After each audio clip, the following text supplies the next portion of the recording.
এই সাগর কত বিশাল আকার, কখনো শান্ত কখনো উত্তাল। কিন্তু এই সাগরকে এত মহান কে করে তুলল? জল। এবার এই জলের যাত্রা দেখুন, সেটা কতটা কঠিন। এই জল সাগরে থাকে। সূর্য ওকে এতটা উত্তপ্ত করে তোলে যে এই জল নিজের অস্তিত্ব হারিয়ে ফেলে এবং বাষ্পে পরিণত হয়ে হাওয়ায় মিলিয়ে যায়। তারপরে আকাশে যায় আর নিজের অস্তিত্ব আবার হারিয়ে ফেলে, মেঘে পরিণত হয়। তারপর এই মেঘ কোথাও গিয়ে কোনো পর্বতে ধাক্কা খায়, তারপর আবার এই জল নিজের অস্তিত্ব হারায়। তারপরে বর্ষার রূপ ধারণ করে তা বর্ষিত হয়, বা কোনো পর্বতের চূড়ায় তার শিখরে বরফের রূপ ধারণ করে। তারপরে এই বর্ষা মাটির দিকে নিজের যাত্রা শুরু করে। এবার মাটিতে ঝরে পড়া এই বর্ষা স্রোতের আকার ধারণ করে এবং আস্তে আস্তে বইতে থাকে। এই নদীর আকার ধারণ করে এবং নদী রূপে বইতে বইতে পাথরে ধাক্কা খায় বা কোনো পর্বতে ধাক্কা খায়। আর তারপর এই নদী এসে সাগরে সমাহিত হয়ে যায়। নদীর এই জল আবারও নিজের অস্তিত্ব হারিয়ে ফেলে, কিন্তু এইবার সেই জল নিজেই সাগরে পরিণত হয়। এটা আমাদের সকলের জন্য একটা শিক্ষা যে এই সংসারে জীবন এবং সময়ের হলো এক অনন্ত যাত্রা। এই সংসারে যা কিছু আছে তার সূত্রপাত কোথাও একটা হবেই। সেই জন্য মৃত্যু এবং সমাপ্তির চিন্তা ত্যাগ করে দিন, আর যে সূত্রপাত আপনি লাভ করছেন তার আনন্দ উপভোগ করুন। ভেবে দেখুন আপনি কিভাবে শ্রেষ্ঠ কর্ম করতে পারেন যাতে এই সংসার এবং এই সমাজ, এই দুইয়ের মঙ্গল সম্ভব। আসুন আমার সাথে ভালোবেসে বলুন, রাধা রাধা। মাকড়সার জাল দেখতে পাচ্ছেন? মাকড়সারা ভীষণ পরিশ্রম করে এটা তৈরি করে। নিজের শরীরের রস দিয়ে এই জাল বোনে। আপনি কি এটার উদ্দেশ্য জানেন?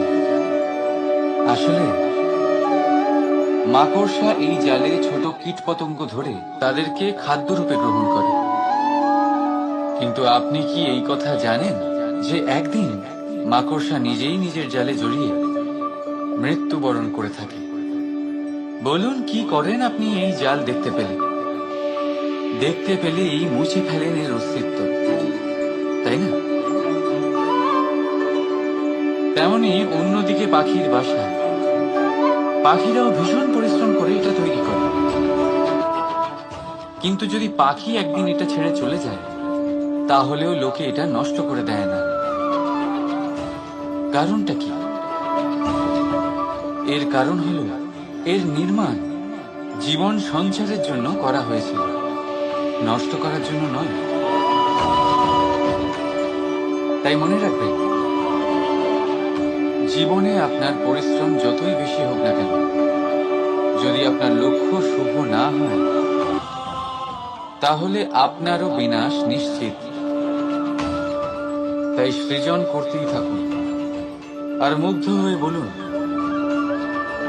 রাধা রাধা।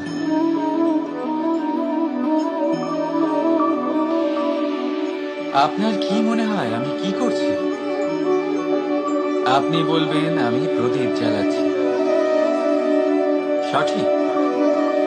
কিন্তু প্রশ্ন হচ্ছে যে আমি কি আপনাকে বলেছি যে একে প্রদীপ বলা হয়? না। এই প্রদীপ কি নিজেই নিজের পরিচয় আপনাকে দিয়েছে? না।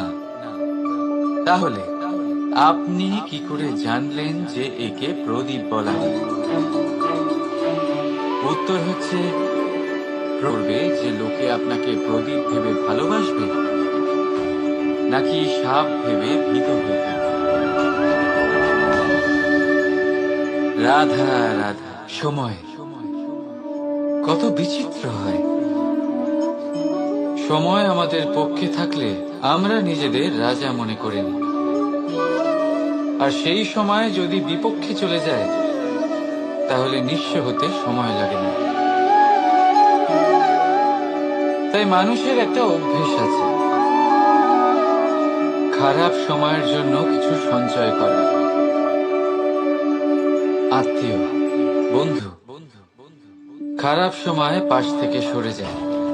যশ, মান প্রতিকূল সময় চিরস্থায়ী হয় না। তাই মানুষ মনে করে অর্থ সঞ্চয় করাই শ্রেয়। অর্থের কোনো হৃদয় নেই যা সময়ের সাথে পরিবর্তিত হবে। সংসার বলে সর্বদা অর্থ সঞ্চয় করতে থাকুন, খারাপ সময়ে অবশ্যই কাজে লাগবে। কিন্তু আমি বলবো শুভ কর্ম করতে থাকুন, আনন্দে থাকুন, নিজের ওপর আর ঈশ্বরের ওপরে বিশ্বাস রাখুন। খারাপ সময় কখনো আসবেই না। রাধা রাধা। প্রকৃতি মানুষকে এক বিশেষ শক্তি দিয়েছে, অন্য জীবের থেকে বেশি শক্তি দিয়েছে, স্মরণ শক্তি। এই শক্তি মানুষকে অন্য জীবের থেকে ভিন্ন করে, ইতিহাস রচনা করার প্রেরণা দেয়, জ্ঞানকে বংশানুক্রমে এগিয়েও নিয়ে যায়। আর যারা ভুলে যান, অধিকাংশ সময় তারা উপহাস আর দয়ার পাত্র হয়ে যান। কিন্তু এটাই কি প্রকৃত রূপে সত্য? না।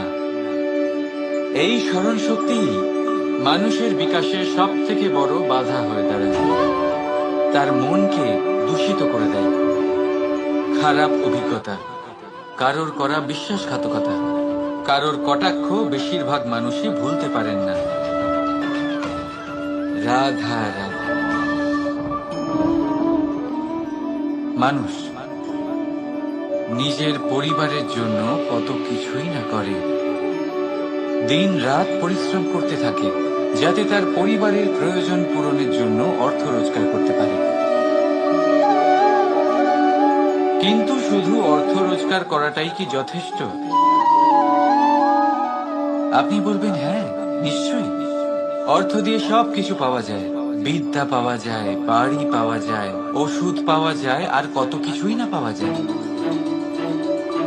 এই সব একটা পর্যায় পর্যন্ত সঠিক, কিন্তু একটু মন দিয়ে ভেবে দেখুন, যখন কোনো শিশু অসুস্থ হয়ে পড়ে তখন সে ওই তিক্ত ওষুধ কেন খেয়ে নেয়?